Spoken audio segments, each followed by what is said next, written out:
Hello, strong people! It's me again, your healthy mama. So, today, i-share ko sa inyo kung paano nga ba ako na-stroke. So, 4 years ago, no nangyari yung stroke ko. And then, 37 weeks pregnant ako noon. And hindi ko pa naman due. Pero, ako ay last trimester ko na ba, kung tawag doon is yung last month ko na ng pagbubuntis, and required akong kumuha ng test, yung sets of test for my delivery. And yung last test ko, meron dun yung CBC. So yung CBC ko, lumabas siya na mababa. Lunchtime noon, and nagpunta ako sa nagpunta ako sa High Precision na malapit sa aming office, and then doon na-discover na mababa yung platelet ko. Tumawag sila sa akin, and then tinanong nila ako kung may lagnat ba ako or wala. And then yun, wala naman akong lagnat at that time. So nag-continue lang ako sa pag-work. Pumasok ako kinabukasan, nagpa-check up ako sa doktor. Pag-check up ko naman sa doktor, nung laman niya na mababa yung platelet ko, tinanong niya ako kung may kakaiba ba ako nararamdaman, may fever ba ako, ganyan. And dahil si ate mo is tapang-tapangan talaga ako noon, at ayoko mapakita sa husband ko na mahina ako, sabi ko wala. Dahil totoo naman, hindi naman ako nilalagnat. Yun nga lang, medyo nahihirapan ako maglakad kasi manas na manas ako at that time. And lagi ako napapagod. So sinabi ko naman yun dun sa doktor. Pero ayun, pinauwi pa din niya ako kasi akala ko nga is false lang yung laboratory test natin. And then sabi lang niya on Saturday, kasi Wednesday yun, Saturday daw magpa-laboratory ako dun sa hospital kung saan ako nanganganak talaga. So ayun, ginawa naman namin nung Saturday. But before that, nung kinagabihan nun, hindi na talaga ako makatulog kasi natatakot ako sa mga pwedeng mangyari.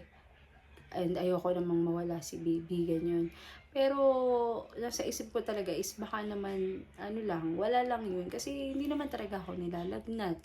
And then ayun, nung pagka laboratory namin doon, hindi pa agad kasi lumabas yung result eh. Nagpa-check up muna ako doon, tapos ginawa yung laboratory, nagpa-CBC ako, tapos hindi pa nga agad lumabas yung result. Pero after an hour ata o mga ganun lang, nandun pa kami sa hospital, tumawag agad sa akin si Doc and sinabi na magpa-admit na daw ako dahil talagang mababa yung platelet ko. So ayun, ni-refer niya ako kasi wala siya dun eh, wala siya noong time na yun, wala siya doon. So gumawa lang siya ng parang referral letter sa isang doktor din, I think, doon sa delivery room. So sa delivery room, doon ako inilagay, which is ang nilagay lang naman sa akin ni Doc is for blood transfusion kasi nga mababa yung platelet, mababa yung ating hemoglobin. So during that ayun, tapos hapon na yun, after lunch yun, inadmit ako doon sa delivery room. So naghihintay lang ako doon. Then, okay pa naman. Pero nagugutom ako noon kasi hindi pa kami nagtatanghalian during that time. And then, yun, nakakabangon pa ako noon, nakakalakad hanggang gabi na. Wala pa nangyayari na blood transfusion sa akin. Wala pa nangyayari na blood transfusion. Tapos, parang kinakabahan na ako. Kasi nga, yun, parang ang tagal-tagal ko na naghihintay dun sa delivery room, tapos parang wala nangyayari. Ini-interview lang nila ako, may mga doktor na nagra-rounds, ganun lang, hanggang gabi na, wala pa din nangyayari. Tapos, medyo nakaka-nervous din kasi dun sa delivery room, kasi nga ang daming, may naririnig mo kasi yung heartbeat nung bata, and yung, kasi may nakakabit sa'yo na,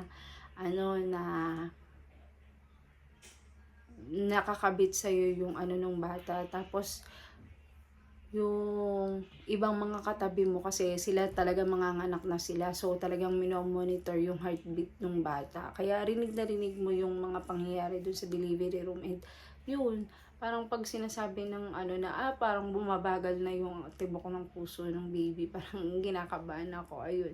Hanggang sa nung gabi na, wala pa rin akong blood transfusion, tapos ayaw nila akong palabasin kasi ayaw nilang papasukan yung husband ko doon sa loob ng delivery room.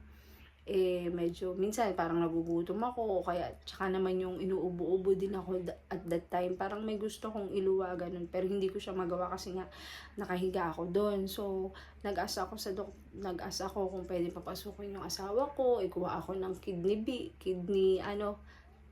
bean para duduraan ko or basta ganun. Parang gustong-gusto ko talaga siyang kausapin. Gustong-gusto ko siyang kasama kasi kinakabahan ako. Pero hindi nila pinapasok. And then, gabi na, walang nangyayari. Parang nagbabantay na lang sa akin dun may nagbabantay naman sa akin na doktor na talaga nakatutok sa akin lang. Pero nandun pa rin ako sa delivery room and ayun, hanggang sa naramdaman ko na hindi na gumagalaw yung paa ko. Yung daliri ko sa paa. Hindi ko na siya maigalaw. Tapos nagsa-cellphone pa ako nun, hindi ko na talaga din maigalaw yung sa left side ko. And then parang narinig ko nga yun, sinabi ko nga na, hindi ko na maigalaw yung yung left side ko. So ayun. Sabi nga nila, parang narinig ko, sabi nila nga na na baka ganun. So kinabukasan, nagpunta yung doktor doon sa nagpunta yung doktor ko and sinabi niya na mabagal na daw yung ng bata, ng heartbeat ng bata, kaya daw kailangan na daw tayong kailangan na tayo ng emergency CS.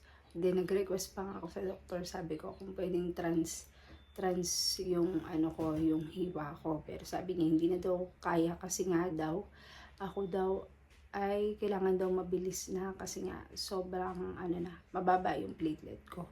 Ayun. So after nun lumabas yung baby, nasa recovery room. Sa recovery room, ayun, parang declared na ako doon na pre-eclampsia yung nangyari sa akin. And then, yun, continuous na sali ng dugo pero wala pa ding nangyayari talaga. Walang nangyayari, hindi nagno-normal yung dugo ko. Yun lang, yung kasunod na story natin sa susunod na. Medyo mahaba na. Thank you guys. Thank you for watching.